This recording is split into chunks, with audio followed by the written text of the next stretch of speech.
Hello, everyone, and welcome back to the channel. My name is Sam, and I like to talk about all things film, Blu-ray, and physical media. And today, I have a very, very special guest, Samm Deighan, a sort of film historian, author, programmer, podcaster, Blu-ray special features producer. Welcome. Thank you. It's also funny that we're both named Sam. It's not confusing at all. No, I think in the emails we've exchanged, I said like singular M, as you're spelt with two M's. That makes it I don't know. easier. It does. We can separate ourselves, so on the screen we know who's who. So the purpose of this video is I've had a few different people on the channel who are sort of like working in the industry, like in film, the film space, Blu-rays, or just film writers and stuff. So I've just had them on, and it's just more of a showcase and a spotlight of these people who I admire and I really appreciate their work, just to have a conversation with them and just to chat about them and their process and just the things that they've been working on, and just fairly chill conversation. So if you're okay to jump into that, let's get started with a couple of things that have been announced recently that I'm and many people in the community are very excited about. So let me add this to the stage. Bear with me. Can you see this? I can. Excellent. So announced pretty recently, Godzilla versus Biollante, coming from the Criterion collection in 4K.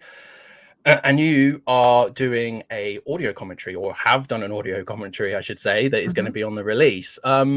Would you like to inform me and anyone listening or watching this, what was the process for that like? And I know you're a huge Godzilla fan, and just what a dream it must have been to work on it. But what was the actual process like going into this project?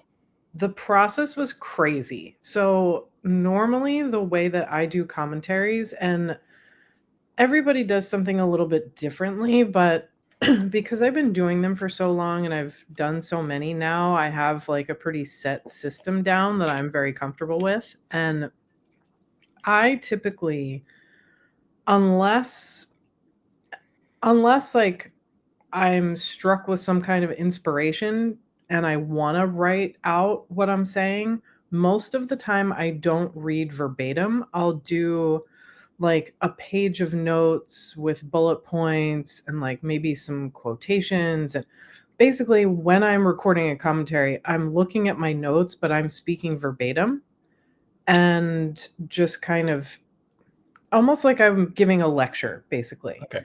But working with Toho, you can't do that. Toho wants there to be a set commentary script that they can approve beforehand. Okay. And so having to write out my script for this, it was almost like writing a master's thesis, because it was extremely long. And like, I'm a little bit of a more careful talker, like not super slow, but I'm not, a super quick talker during commentaries, because I'm usually thinking about what I'm saying when I'm saying it. And I spent a lot of time reading it aloud and kind of rehearsing it and making sure that it matched up.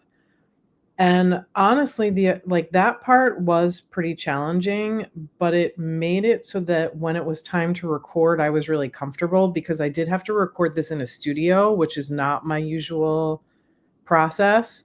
And do you normally record at home, or? I always record at home. I never have an audience. Like, there have been times in the past where there were like people that I lived with, or people in my living space who were like in another room while I was recording, but having people who are able to watch and listen to you when you're recording, a little bit stressful if you're not used to it. Like a performance, I guess. Yes. So having to kind of rehearse it beforehand was really helpful for that, but it was just such a different process than any of my other commentaries, but it felt warranted because it's my first Criterion commentary, it's my first Toho commentary, and it's also the first officially approved Godzilla versus Biollante commentary. So like, I was feeling a little bit pressure.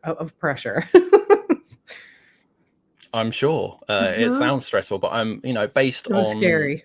Yeah, especially under the different conditions in which you're used to, you're being a bit more relaxed, and I'm sure I just have more control. usually. Yeah, sure. Bit more flexibility with, what you're saying and how you say it. Or as you said, it all had to be approved pre it being like greenlit, as you could But I say. will say I have heard, and I probably shouldn't say this publicly, but I think it's relatively common knowledge. Toho can be exacting and have very specific ideas of what they want said on the record about these Godzilla films.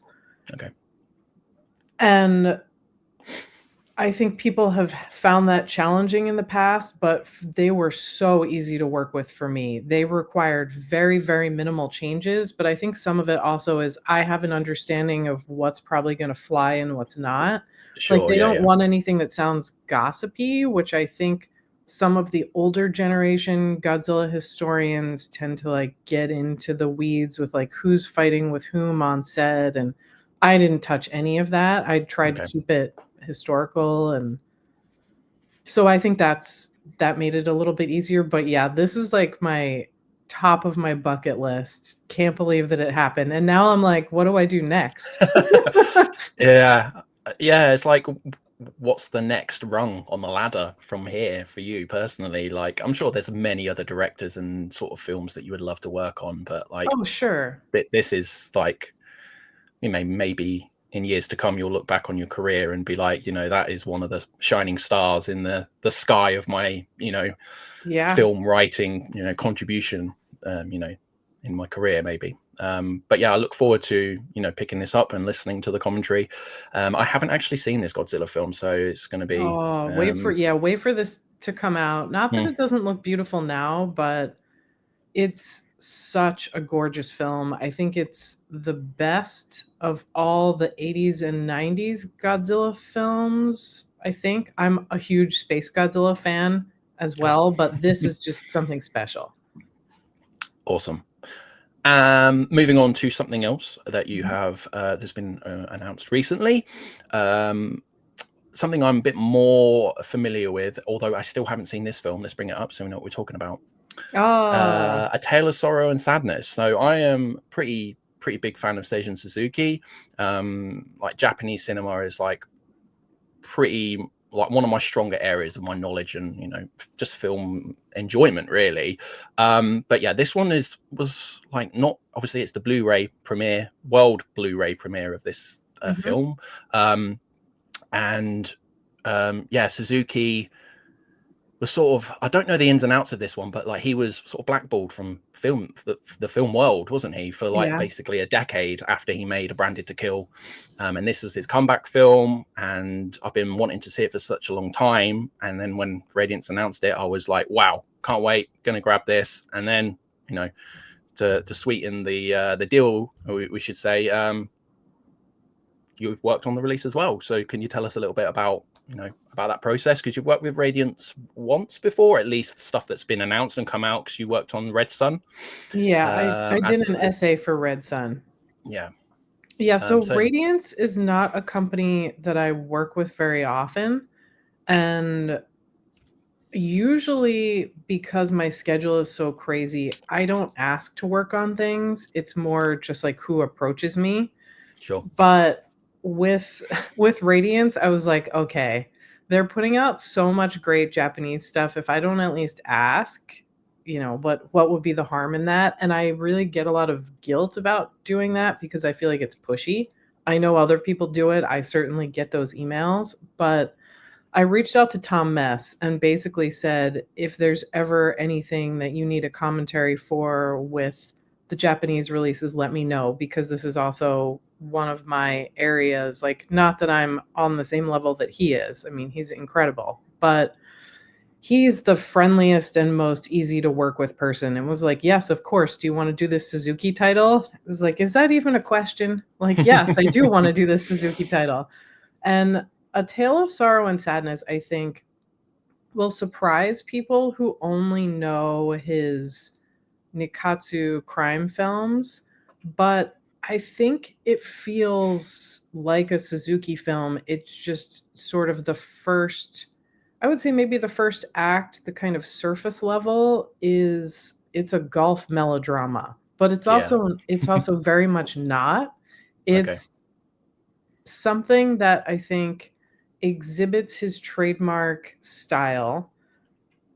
And also, I don't want to spoil anything for anyone who hasn't seen it, but it takes a pretty dark turn about halfway through and Okay. gets increasingly darker and has a fucking wild ending. So, I mean, I could talk about any Suzuki film and feel super honored. So it was great to do this one, especially because it's the Blu-ray premiere. Such an underrated film. Yeah, excited for it. So awesome. Again, love to hear that behind the scenes about it. Yeah, I'm a big fan of Tom Mes. I've got his books on Tsukamoto and Takashi Miike, and I just love his writing, and I know he has a close working relationship with Fran at Radiance and stuff. He's basically his Japan guy, you know. So I believe he lives in Japan as well, doesn't he? He does. So he's completely immersed in the culture and probably has connections in the film world over there a little bit, because you know, for years it was quite I learned some of this through like the Third Windows podcast with Adam over there, just like hearing him talk about how like insular the Japanese like film market is. There's so many like gems that like no one has seen outside of Japan, you know, because some of these things have never got releases or English friendly releases. And hopefully like some companies are trying to, you know, break that barrier and hopefully get some of these films out to some of us to see, because, you know, I'm sure there's plenty of, you know, gems to uncover there. Oh my God, there's so many. And some of it, I think Tom and Adam are both really generous in how they talk about the difficulties getting Japanese films released. Some of it has to do with money. A lot of these films are very expensive unless you're buying them in a sort of package, basically.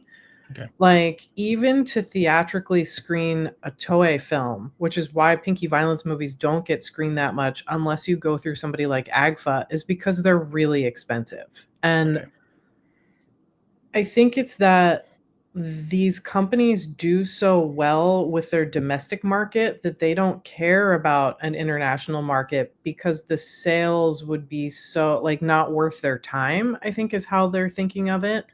But both Tom and Adam have been doing really incredible work at getting more and more things released. And I should actually say, my podcast, Arrows Plus Massacre, Tom is going to be the next guest. And saying it publicly hopefully will give me the motivation to edit the episode this week so that it can be up soon. Oh, that's exciting. I'll look forward to listening to that. He's great. Awesome. Oh, I had a thought there. You made me think of something. So this is something I've completely thought of as you said it, because you do programming. You have experience doing programming, and you mentioned that like some of these Toei films are really expensive to screen. Like, how does that whole process work? Like when you want to program something, are you involved in like the financial side of that when you program something, or do you say to someone who runs an establishment, I want this screening, and they work out the logistics of it, and then you would come and do like the intro or do a Q&A and all that stuff? How does it work? You know? Yeah, I've been really lucky as a guest programmer working with theaters who will handle the financial side. Usually when you work with the theater's full-time programmer or one of their full-time programmers, they're pretty transparent about why they can't get certain things, which is how I know, you know, how much certain things cost and availability issues. Like with some of these Japanese companies, I think they just don't understand, like, why would you just want to screen, you know, a single Pinky Violence film? Like, that's not really worth it for us because most of them don't have a lot of full-time English language fluent staff members. And so that's another part of the barrier. And that's why Adam and Tom are so helpful, because they're both fluent in Japanese. Mark Walkow, who has done a lot of work with Arrow and used to work for Criterion, is sort of a similar figure. Like, he helped bring Obayashi and Houseu over here. Right. But it's like you need people who can sort of be the middleman with some of these Japanese and Hong Kong films. Otherwise, I think it's sort of a theater by theater case. Sometimes theaters will want you as an outside programmer to rent the theater and pay the licensing fees. I haven't had to deal with any of that because people have just been really, generous and accommodating. But usually it's a question of me saying, here are a couple things I'd like to screen. And then the programmer will come back and say, okay, well, I don't know who has the rights, or this isn't available. And you can sometimes get around those issues. Like, I've been doing some programming in Chicago. I was there in November, and I'm going to be back there in February, and we're going to do some pink films, but we're doing them as secret screenings, so we don't Right. have to pay licensing fees. And some of it is not to screw over the production companies and not pay them, but it's because there's no good available version. So it's Right. like we're going to have to just like find a cleaned up file and Right. screen that, turn it Sure. into a DCP and screen that. Yeah. Okay, that's interesting to know. Yeah, you can Cin- always find a way. yeah, If you're yeah. determined enough. Cinephiles will make it work when they Mhm. want these obscure, niche things to be on the big screen, I guess. Yeah. Yeah, so those are a couple of things that you've that have been announced that are coming out, and I just wanted to spotlight a few things that I personally really enjoy that you've worked on. So we'll move on to this. Aw. I have the Blu-ray copy here. Deaf Crocodile, pretty incredible company that have Mhm. sort of, how long have they been going now? 2 or 3 years, maybe a little bit longer. I wanna They say started 3 out or as an 4. maybe, yeah. They started out as a partner label with OCN, Mhm. sort of division of Vinegar Syndrome, and they developed quite a popular following through that avenue. And then they decided to break off and start their own thing, and seem to be, jumping leaps and bounds with the Yeah. model and films that have been releasing since then. Some absolutely incredible things that I've never heard of that are absolutely stunning, like the restoration work that's been done on them, like and just the quality of the films is just outstanding. I'm quite versed in cinema, not an expert in anything, but like I even if I haven't seen something, I'm aware of things. Yeah. And there's just like, they announce something and I'm like, what's this? And I feel the same way. every single announcement that comes out, I'm like, well, that's really intrigued me, because I have absolutely zero knowledge about the director or any of these things. I quite like animation. I'm quite a big fan of things that look like they were made during my childhood, if that makes sense. Mhm. So this film is very trippy, very psychedelic. It's very much a mixture of it even says on the copy on the back of the disc, like it's like a Star Wars slash Tarzan sort of thing that's going on. Could you tell us about your experience working on this film? So, working with Deaf Crocodile is funny because most of the time when I get asked to do a commentary, I know the film well. But Right. with Deaf Crocodile, I don't think anyone, at least maybe not anyone, that's Yeah. a bit dramatic, but Hmm. the majority of people who do commentaries don't know these films well. And some of them I certainly knew. Like, some of the films I've worked on with them, I either have seen or have known by reputation, because Eastern Europe is one of my focus areas, and they do put out a lot of Romanian, Hungarian, Czech cinema, which is so important. Yeah. But with this, it's just such a great blend of partly what makes Eastern European animation great and what makes it different from American animation that's geared maybe a little bit more reductively towards a family audience. Whereas I think a lot of these Eastern European animated films, plenty of them are for adults or Yeah. have maybe like a more ambiguous audience. Like, they're not dumbed down for kids.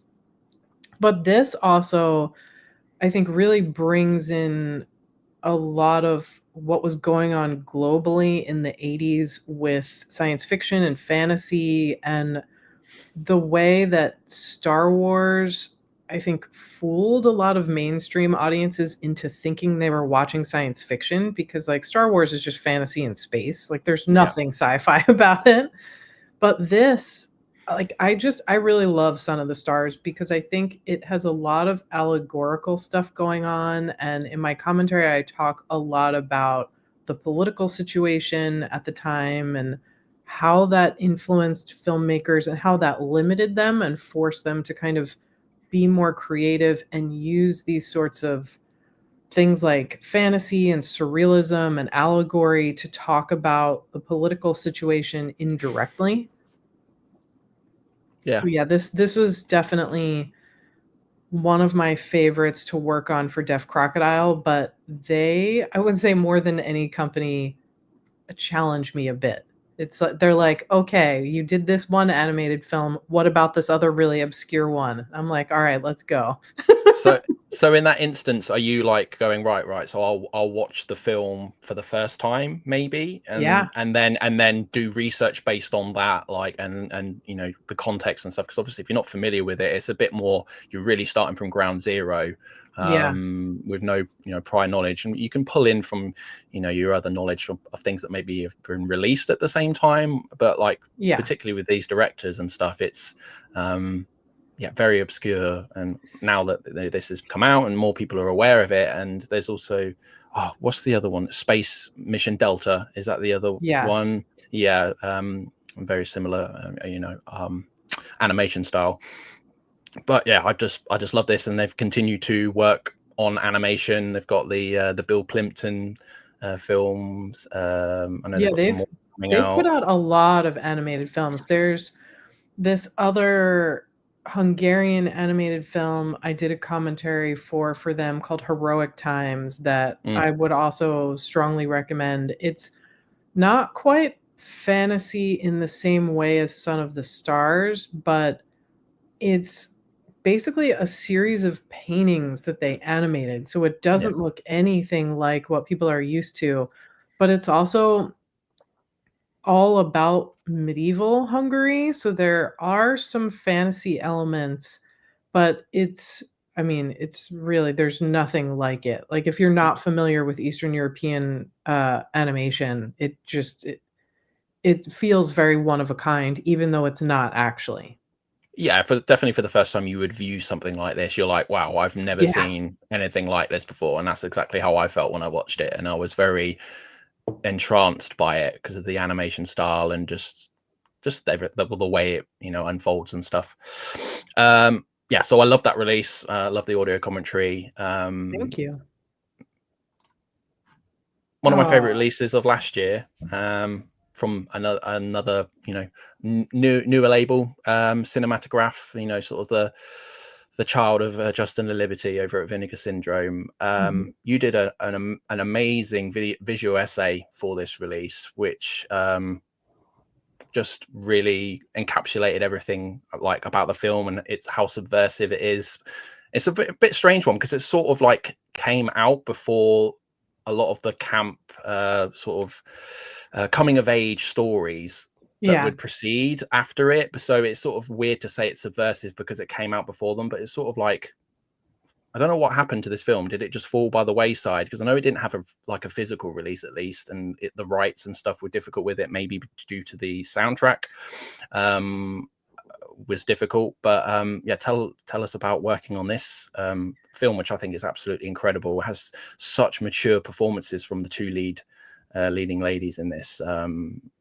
Absolutely blew me away. And then the special features package that you contributed towards is just awesome. So yeah, tell us about this one.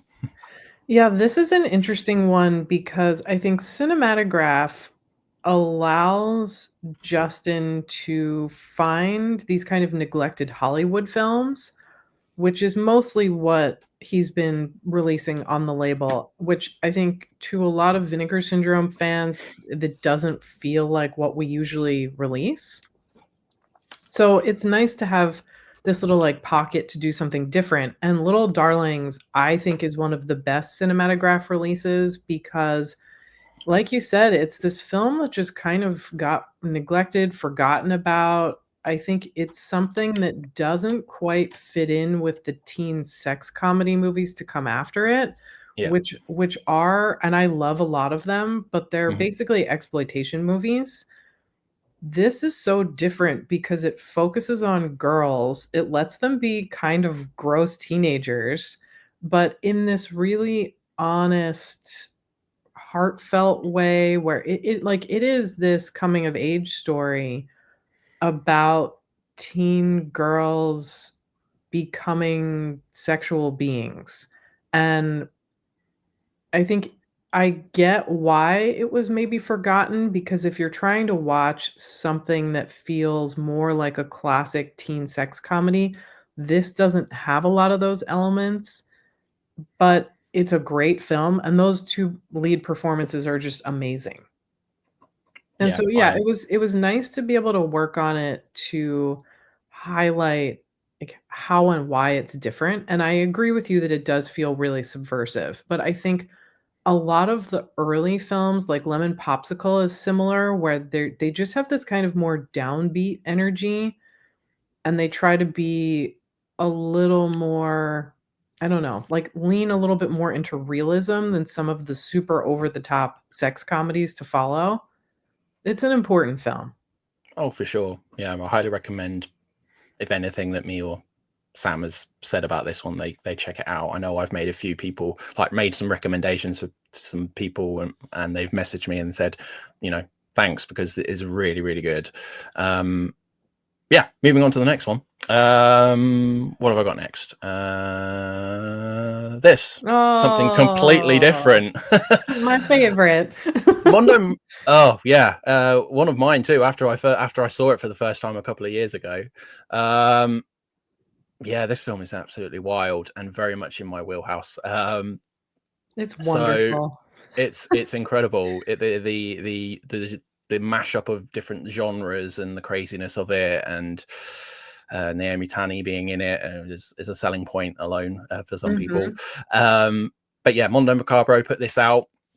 Tell us about this. You did an audio commentary for it, and I've listened to that. It's fantastic, and the film is just wonderful. Tell us about to anyone who is uninitiated in the world of anything of this sort from Japan. Tell us a bit about a haunted Turkish bathhouse. So, I love working with Mano Macabro. They were the first company to hire me, and anytime they ask, I always say yes. But with Haunted Turkish Bathhouse, Jared, so for those of you not familiar with Mano Macabro, it's run by Pete Toombs, who is an absolute legend. He's amazing. We wouldn't know about half of these films probably without him. And Jared, who is sort of his main disc producer, like he's the other main full-time employee of Mano Macabro, somehow found out that I did this visual essay on Bakeneko films. And Bakeneko, it basically means ghost cat. Mm-hmm. And so Haunted Turkish Bathhouse is this incredible combination of more traditional Bakeneko film, and the general plot line for all of them is the same. This woman is harassed and assaulted and usually killed by some man. Then she comes back as this ghost cat and terrorizes him and usually the people in his household.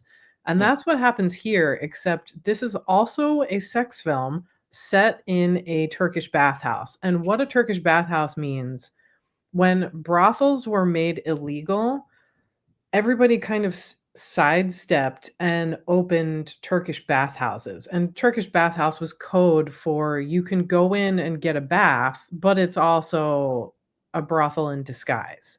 And so the great Naomi Tani, as you mentioned, stars in this film. She is the queen of Nikatsu Roman pornos and probably Japanese sex films of the 60s and 70s period. She's just a legend. So getting to talk about her was a huge honor.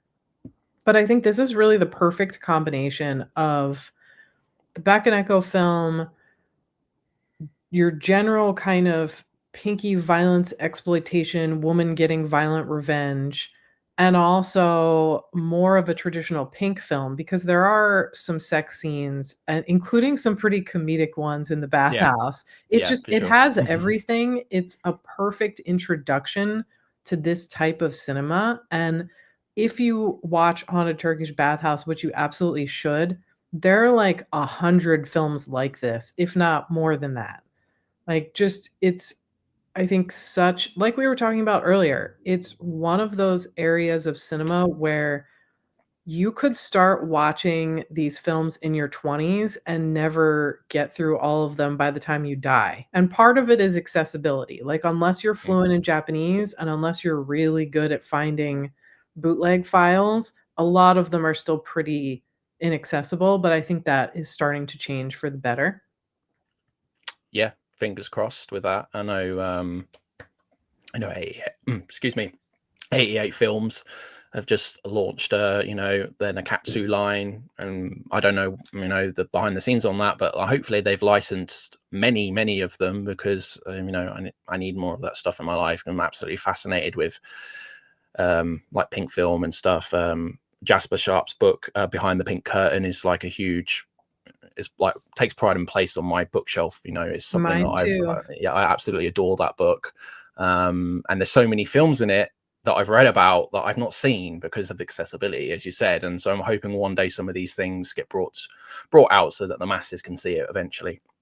But yeah, I adore this film. The year it came out, I can't remember. Is this like 77, I think? I Is mean that the right? Blu-ray release? Oh, Yeah, oh. It it's came out 75. It's it came out 2 75. The years film. ago? Yeah, The last since the pandemic, I don't ever know what year it is or what yeah, it's a blur. yeah. Tell me about it. Yeah, so I love this release. Fantastic. People should Another check. kind of bucket list item for me, this one for Awesome. sure. Um, and then using this next one as sort of a segue into sort of like some of the work that you're doing more of in a full-time capacity. The Mm. Peter Shulkin Apocalypse Tetralogy. You did a liner essay for this one. Is that I right? You did do did a nice, yeah. I did a liner essay, I did a And commentary, and commentary. Yep. I'm a special features producer on this one. This was Oh my yeah. first basically, when I came on board, so I've been with Vinegar Syndrome as a special features producer about 2 years now, and this was my first project as a producer. Awesome. Tell us about this project. It's your first time being. So I'll just skip ahead one. So this will just sort of lead into the next segment because the next thing is Vinegar Syndrome. So I wanted to talk about your job, basically your role at Vinegar Syndrome and what you do on a daily basis and like how that works in with you being able to do commentaries and, you know, work for other labels and stuff like that. But yeah, obviously using this as a jumping in point for that, like tell us about how that process went being as, you know, a disc producer, so to speak, and, you know, and all that. So this one is something that I think did really well for us, but it's also not what we typically release. And No. I'm sure as everyone who's a fan of Vinegar Syndrome knows, we've expanded a lot in the last couple years, and I think through the partner labels and through some newer sub-labels like Cinematograph, I think they've really been experimenting with what audiences and fans are interested in, and I'm really glad that a lot of people took a chance on this because these films are incredible. Pyotr Shulkin is an amazing, amazing director. And again, you know, I said this when we were talking about Deaf Crocodile, but Eastern European cinema is another one of my focus areas. I've randomly done a lot of commentaries in that field and written a lot about those films, and I think these are so interesting because they're post-apocalyptic, they're really kind of nihilistic science fiction, which is Yeah. something you see far more of in Eastern European literature and cinema than I think you do in English language literature and cinema, and when you see it in English language, it's usually because it's been influenced by some writer from Eastern Europe.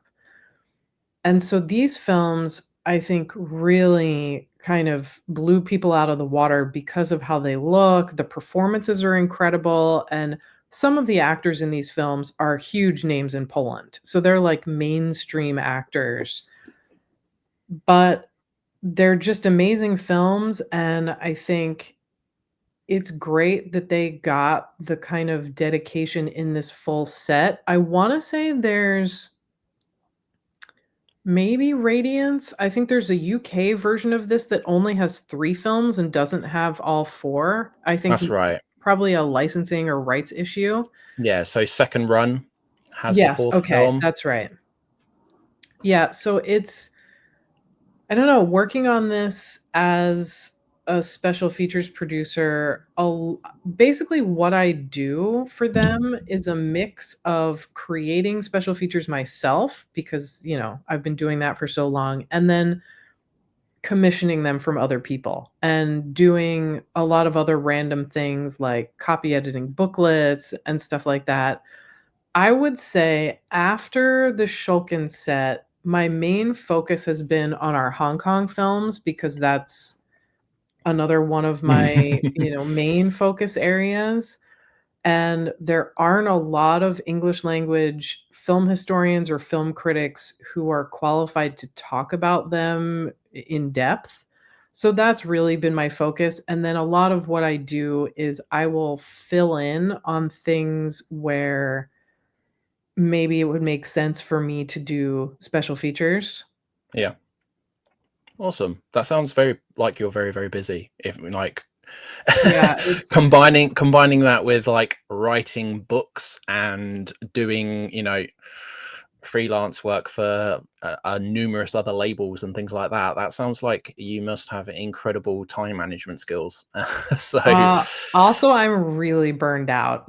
oh, So I was gonna say that, like, I don't know how, as again, I've spoken to a few other people in the industry, and they are extremely prolific, and they do tired. so many things, and they seem to be exhausted all the time, but there's just something in them that just keeps them going, and but it doesn't make their work suffer either, which is amazing. So I think sometimes it does, or sometimes I can you may feel feel about your work, but I yeah. don't know. I don't think I've ever read anything or listened to a commentary where I thought, oh, Sam was probably at a really busy period in her life at this point, and I can really hear it in her voice when she's You're phoning talking it in. about this. Yeah, that it doesn't come across. So obviously you're still, Thank you.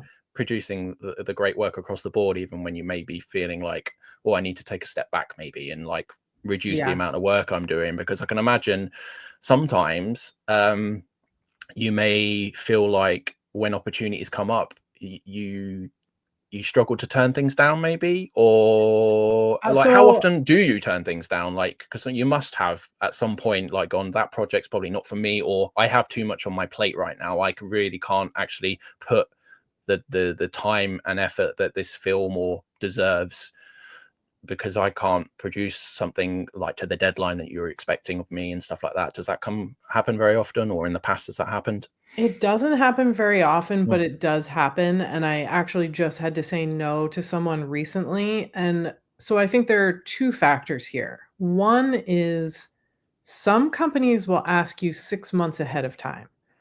And, like, Adam from Third Window, great at asking ahead of time. Jonathan from Fun City will ask you, like, a year in advance. And having those kinds of lead up schedules is really helpful because then I can kind of balance my workload better. But the reality is a lot of people will email you and say, "Hey, can you have this in 2 weeks?" It's like, "Are you fucking serious? You know how long Yep. it takes to do a commentary?" Wow. But if it's something like this just happened to me recently, where someone wrote me and said, "Do you have any interest in doing this commentary, except it's due at the end of the month?" And I was like, "Okay." I can't say what it is. It's Yeah, a sure. Shaw Brothers movie, and I was like, Okay. "Yes, I'll find the time."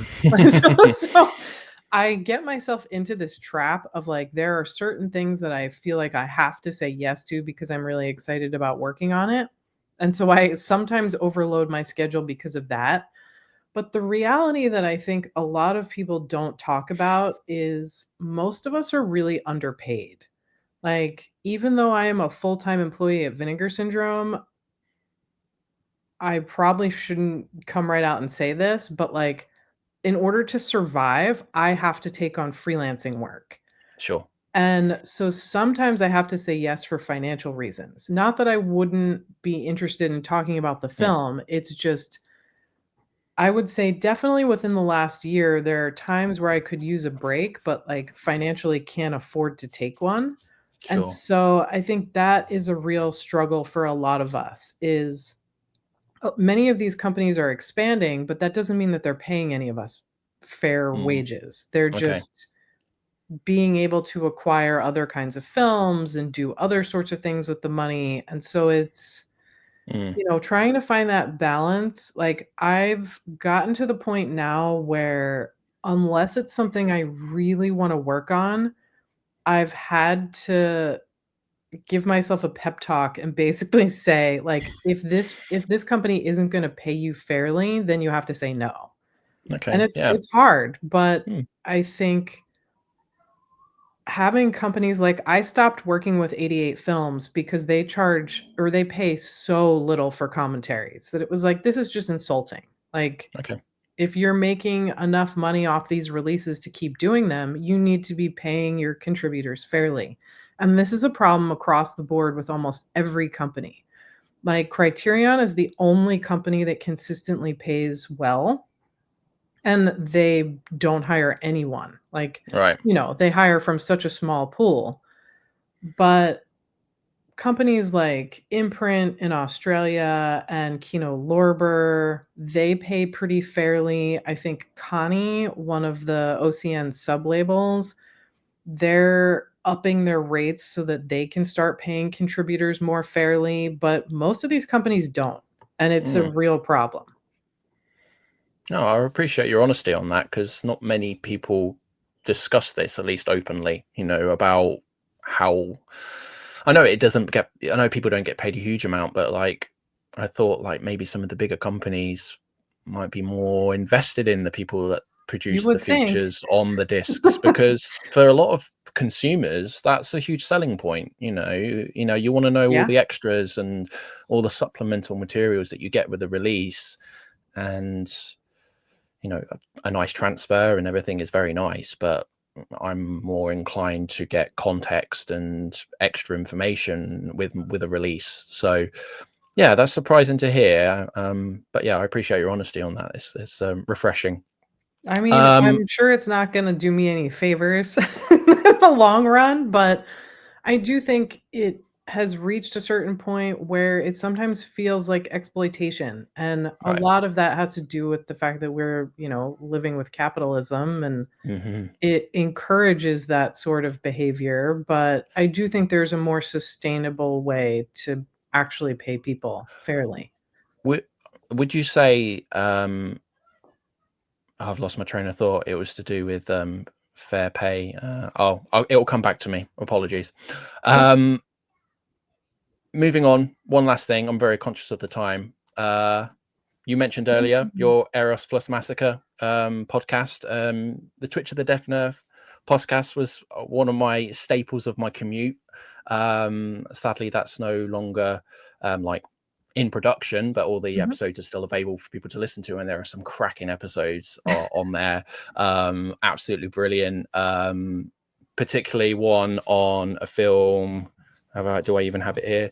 Oh yeah, you did one on one of my favorite Pinky Violence films. Oh, another one I Um, got to do a commentary for, and when they asked me, my head nearly exploded.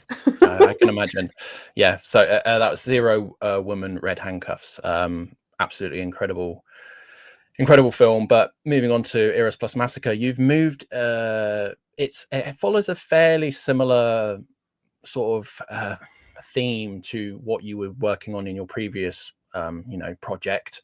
Um, which is great for me personally because I love to listen to that sort of stuff. But you've had some great guests. Recently you did sort of like a deep dive on Tero Ishii Mhm, films with Chris from multiple podcasts. I think he's got his hand mhm. in like the Mondo Macabro podcast and They Live by Film, and he does the Vinegar Syndrome, the unofficial Vinegar Syndrome podcast. And I absolutely love that. Tero Ishii's like one of my fascinations. It has been for like the last 5 years. I absolutely I love his love work, him and that needs his work. He made so many films, and so many of them I haven't seen because so of many. accessibility. Um, I recently got the 88 films Love and Crime release, which I haven't seen that film, so I'm looking forward to checking that one out. But yeah, that two-part of that one, because it was so long. Your conversation. I really am fortunate that I've had some guests who are accommodating of my shenanigans or my insanity, because asking someone to watch, 8 films to do a two-part podcast recording, like, that's a lot, and I did it twice at the at the end of last year. Chris agreed very gamely to talk about Ishii's Joys of Torture series. So, not not mild subject matter. No, not mild at all. But he took it seriously, and I think it's important for me to have a guest who either is an expert in the topic or who just loves cinema and is curious and open-minded and isn't, laughing at something because it's an exploitation movie. And that is really, I think, my favorite thing about having a solo podcast is I just have much more control over the bizarre things that I wanna talk about, and so far, I've had a lot of people either excited to come on as guests or who wanna come on in the future who are like, "Yes, let's do something weird and obscure." And then you also did one on Funeral Parade of Roses with a mutual friend of ours, Celeste Della Cabra, and that was a cracking episode. And it's just the sort of thing that's not really talked about much in like film conversation, and it's just great to have some more of that sort of stuff out there.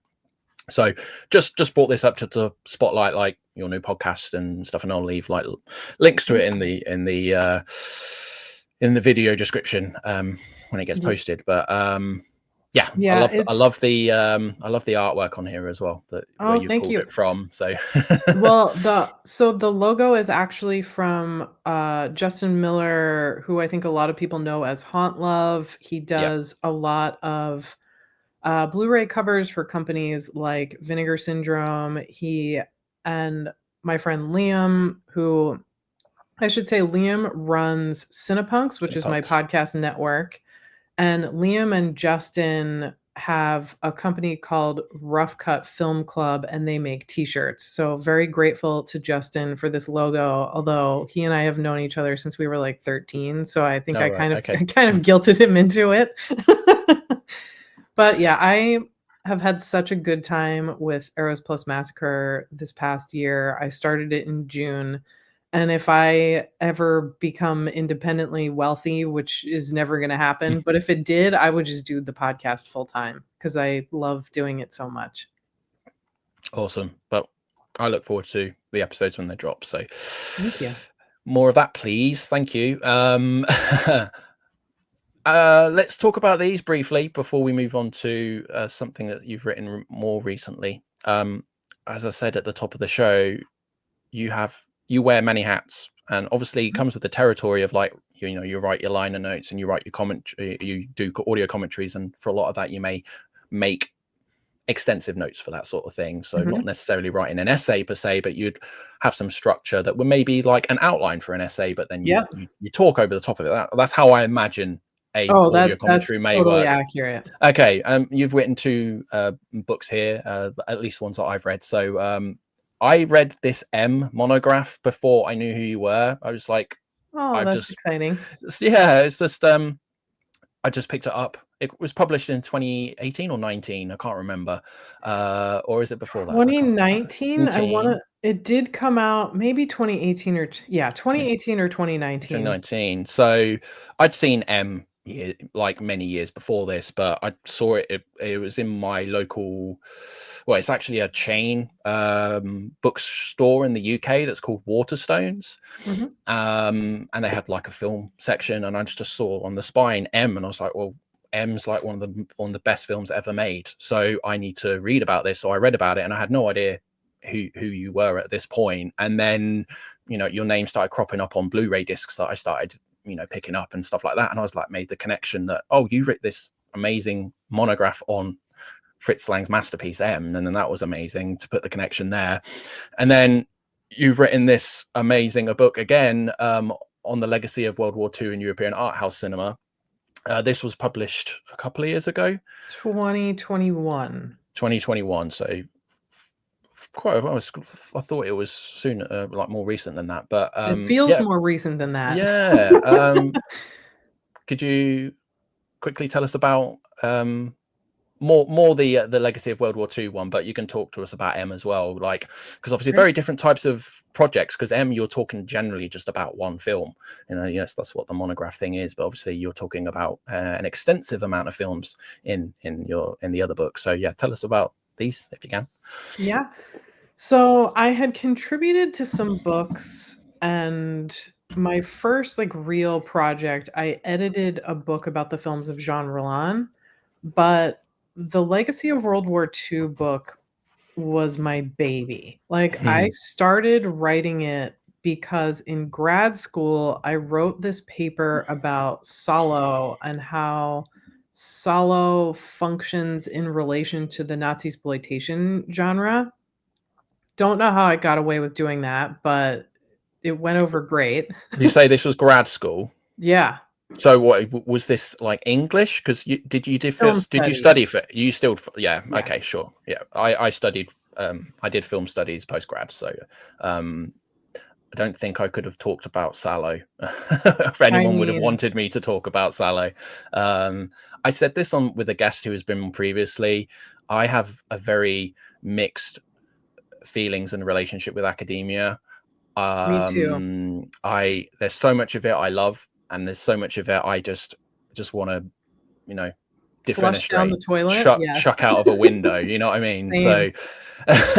So, and some of it is to do with how some members of faculty may, if they don't know enough about a subject, they basically don't want you to touch it, or if something is deemed taboo, or something is deemed just like beneath them.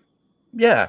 Anything that's may even just be remotely considered exploitation or anything like that, it's basically off topic. It's something that you can't explore in your work, which sucks because so much of it is worth exploring in that realm, with an academic eye, I think. And I think it's getting a little bit better, but it depends what universities and what, members of the faculty, how they like their cinema and what they want to pursue with their interests and stuff. But I can't remember where I was going with this, but basically you were saying about you did Salo post-grad paper. So I think what people don't realize who aren't in academia is that if you want to pursue a master's degree or a PhD, a lot of what you're able to study or able to focus on falls on who you can find as an advisor. And I think people are just like not aware that this is like, you can't just like roll up to a PhD program and say, I want to study Japanese pink films. If there's no one there who can advise you, you're not allowed to do it. You have to pick a different topic, which is why choosing schools, especially if you have a more, I don't know, specialized, more challenging field of interest, if you go to a school because you want to work with a specific advisor, but they don't have time to take you on, or they go on sabbatical, or they leave, then you're fucked, basically. I also have a lot of issues with academia in the sense that I think I fit in very well there in certain ways because that's just how my brain works. Like, I could write academic books and be fine, except they're really limiting on purpose. They want you to use certain jargon to make books inaccessible to regular people who don't have access to that level of education. And sometimes I think it's justified. Like, if you're talking about, I also studied philosophy in addition to film and English literature and theater.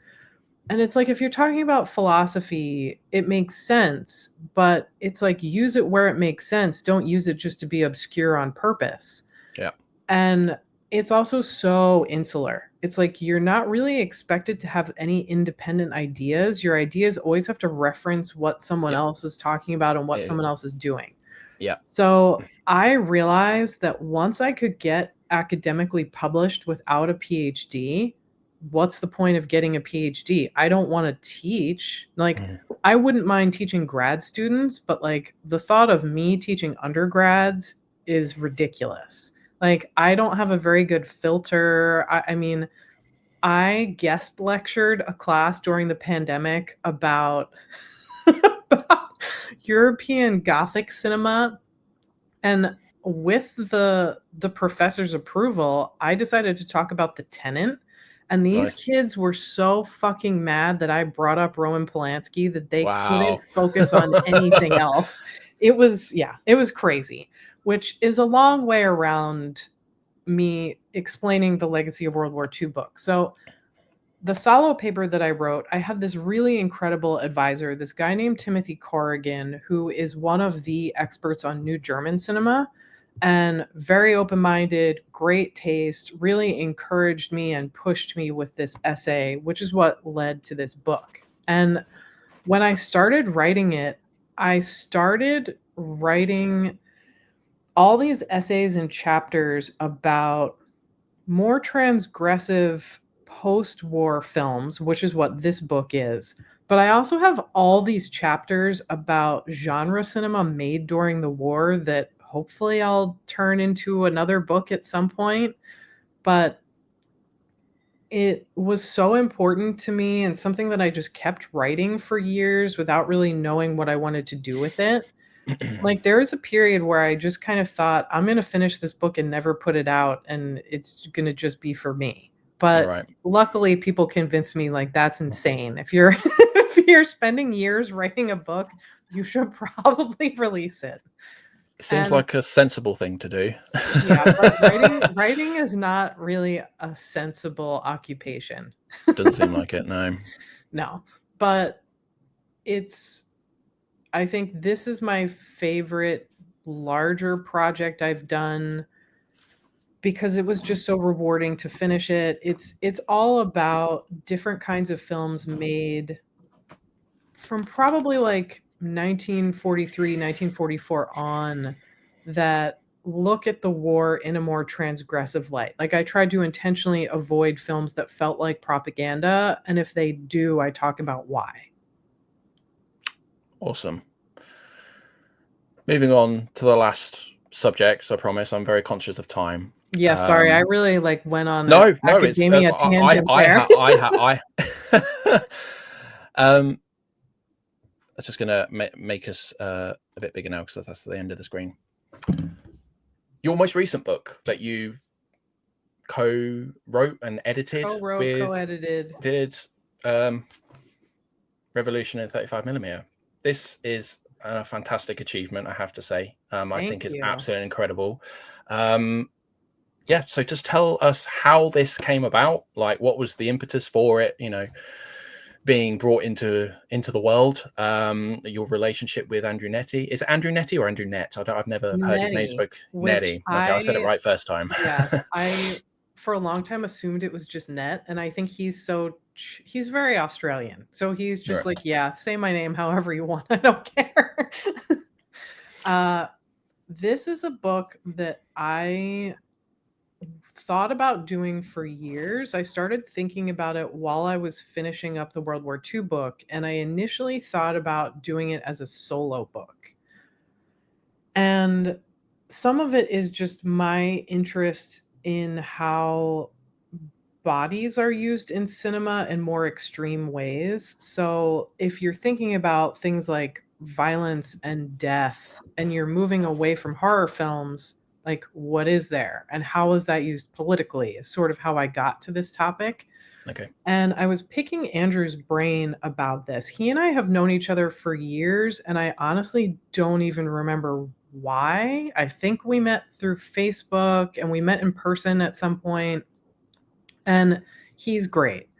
He does a lot of different kinds of writing. Like, he is a film critic, but he's also a fiction novelist. He writes a lot about pulp novels. If you follow him on Instagram at Pulp Curry, he has a huge following, and a lot of what he does is he collects old pulp paperbacks with just like incredible cover art. And so Okay. he's a wealth of knowledge about a lot of different topics, but he's also very politically engaged, and we have similar politics. And he had done books, other anthology books, with this publishing company, PM Press, who are a small leftist anarchist publisher. And I was sort of picking his brain about what publishers he thought might be interested in a book about revolutionary politics in cinema. Mhm. And he was like, well, PM would probably be interested. And if you wanted to do an anthology, like, I would be happy to co-edit it with you. And I was Nice. like, you know what? Okay. That was pretty much how it happened. Awesome. And he has been amazing to work with. He's probably my favorite person I've ever worked with on something, just like in terms of how easy and laid back he is, and not dramatic, and professional, and his wealth of knowledge, and his passion for leftist politics and cinema, all of that. But it was just such an interesting project to put together because we had to figure out some parameters. Otherwise, it's, you could, even with our pretty narrow parameters, and our parameters are, it has to be made during the Cold War, no documentaries, no obvious mainstream films, again, to avoid that issue of propaganda. And we wanted to focus more on marginal cinema. So either independent films, genre films, exploitation, things that fall outside of the sort of mainstream big budget productions. And I don't know, this is definitely one of my favorite things I've ever done. I think it just came together really well. All the people that we worked with as contributing writers were really excited about the project. And kind of, when you commission people to work on an anthology, it's interesting because the way some people approach it, and I know that this is what Kayla Janice has done in the past, the way some people approach it is they say, here's the topic for the book. Now write in and pitch me an essay that you would want to cover. But we didn't do it like that. We came up with this huge list of topics and tried to narrow them down. And some of them we covered because he or I wrote about a particular topic. So a lot of these writers we would approach and say, hey, could you do something on this type of film in this particular decade, this particular country? And I think having this mix of essays that feel a little bit more academic, but also a little bit more personal, it was just the perfect combination. And if I had written this book myself, which like I could have done, I don't think it would have been as special as it is because there are all these different perspectives from people all around the world. Yeah. Speaking of, like, because you had some guest writers who may have just like contributed to one chapter and stuff like that, and I have to say, like, one of my favorite sections in the book is Mike White's section on Punishment Park, which is one of my all-time favorite films. Funny story, going back to academia, one of my lecturers, who is pretty awesome, is good friends with Peter Watkins. Whoa. So, which was pretty cool, because we were having a chat about like a project I was working on, and I was like going on about like some political cinema and things like that. And I was like, oh yeah, have you seen Punishment Park? And she was like, yeah, like Peter Watkins is a close friend. I'm like, what? I was like, yeah. I was like, cool, that's awesome. Right, I shouldn't talk about Punishment Park now. But yeah, so Mike White's section on that, I was pleasantly like surprised that it was, knowing the subject, it was bound to be in the book, but like it was nice to have that, like just a section dedicated to that film and just the things surrounding that. I absolutely love that. And I should also say, I don't know if this has been officially announced, but I'm sure it will any day now. So I think it's okay to bring it up. In March in Pennsylvania, like half an hour outside Philadelphia in this place called Bryn Mawr. I'm gonna screen Punishment Park and do like another book Q&A. So Nice. anyone in Awesome. that area, you should come watch it because it is a wild film. It's incredible. I absolutely love that. And then more on your writing in the book, talking about things that we've discussed already in this episode. Pink film, you discuss that Of as a course. topic in one of the chapters, and that was a great read. And then a section on Elio Petri and Of Gianmaria course. Volonte. And Volonte has been a bit of a discovery for me in recent years. Like I haven't like grown up or been super into his work, mainly because I haven't seen much of it. Like I'd Mhm. seen what have I seen? What's the Citizen Above Investigation of a Suspicion? Citizen Above Suspicion. Suspicion. I'd seen that, and that was pretty much the only Volonte performance I'd seen for like years. And then Oh. I deprived myself, and then I started picking up some of the stuff that Radiance have been putting out, Mhm. and I saw like Working Class Goes to Heaven, So and good. yeah, and I've just been everything, and I've gone on a bit of a deep dive, and I've probably watched about 6 or 7 more since then of his performances, and I've just been absolutely blown away by this individual and his like acting prowess, and just how magnetic he is on screen. And in this short amount of time, he's become one of my favorite actors. Usually it takes me a long time to like let a like a body of work seep into me before I Sure. can like say, oh, that's like amongst some of my favorite stuff that I've ever seen.